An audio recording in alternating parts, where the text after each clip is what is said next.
લોકો એમ ન કહી શકે કે અમે મૂર્તિ પૂજાને માનતા નથી.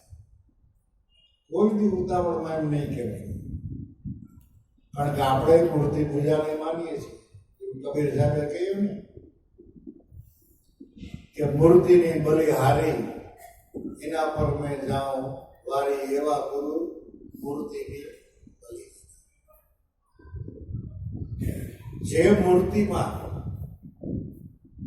અખંડ ગુરુદેવ શબ્દ રૂપે બિરાજે છે,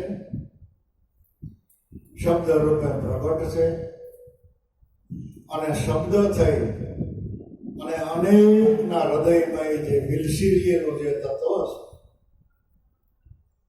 છે, એ શબ્દ સ્વરૂપે ગુરુમૂર્તિ કોઈ આકારમાં ન બોલી હતી. શું કામે? કે એમાં એક જ તત્વ છે, પૃથ્વી તત્વ એક જ છે. અને તમે એવી આવે મૂર્તિ બનાવો, પથ્થરની બનાવો તો એક પૃથ્વી તત્વ છે. સોનાની બનાવો, પિત્તળની બનાવો, લાકડાની બનાવો, એમાં પવન તત્વ નથી, અગ્નિ તત્વ નથી, આકાશ તત્વ નથી, એમાં પોલાણ નથી, એમાં શ્વાસોશ્વાસ નથી, પાંચ પ્રાણ નથી, સાત ભક્તિની ભૂમિકાઓ નથી, સાત સુર નથી. તો શબ્દનું પ્રાગટ્ય, પાંચ તત્વ, ત્રણ ગુણ, પછી પ્રકૃતિ મળી અને પેલા કમળમાં પીના વાસા, દૂસરા કમળ में श्वासोश्वासा, तीसरा कमल में पवन भरपूरा, चौथा कमल में वर्षे पूरा, पांचमा कमल में आविर बोले बोल, छठा कमल में आविर करे तोल, सातमा कमल शब्द हाथ की काया અને અષ્ટ કમલ કા કરો વિસ્તાર. આ પાંચ તત્વોનો ખલકો એ સદગુરુદેવ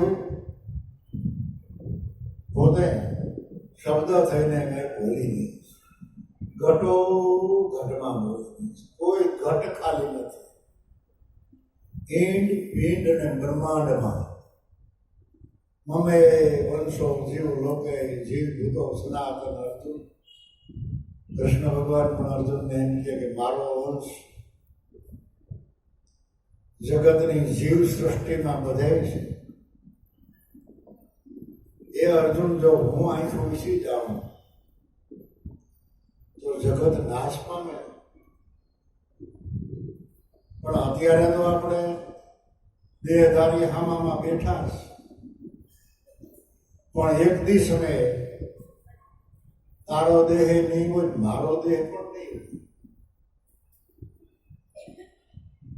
તો પાછો તું માનવ દેહ ધરીને આવે ત્યારે મને ક્યાં ગોતીશ? કે મને ગોતો હોય તો મનુષ્ય નામનો જે પ્રાણી અને પાંચ તત્વોનો ખલકો ઉઠી આવે અને શ્વાસોશ્વાસનો જેમાંથી પ્રાગટ્ય થાય, જ્યાં બે શ્વાસના છેડા ભેરા થાય, ત્યાં ડૂબકી મારજે, ત્યાં હું તમે ભૂલી જાઉં. સંત મળે તો મેં મળી જાઉં, સંતની મૃત છે ન્યારા, ચરણ રજ નિજ અંગ પે લગાવું, यही गति છે અમારા ઉદ્ધવજી. અમને સંત સદાઈ પ્યારા, જેનો મહિમા વેદ ઉચારા. જેનો મહિમા વેદ પુરાણ ઋષિ મુનિઓએ કહ્યો, એ સ્વરૂપ તમને પ્રાપ્ત થયું છે અને એ સ્વરૂપમાં જ ભક્તિ હિમાયેલી છે. ભક્તિ અને જ્ઞાન એ બેના સ્વરૂપ અલગ છે. આપણે ભણતા તેથી નર નારી ને નાન્યતર વચન બહુવચન એવું આવતું ને ભણવામાં. હું તો અભણ એટલે બહુ ખબર ન હોય, પણ ભક્તિ એટલે નારી શબ્દ છે, જ્ઞાન એટલે પુરુષ શબ્દ છે. તો આ જગતમાં નારી કોઈ પણ બીજી નારી ઉપર મોહ ન પામે. એ પામે. અને ઊંચામાં ઊંચું જો કામ હોય તો ભક્તિ માર્ગનું છે. જ્ઞાન કદાચ મોક્ષ પામે,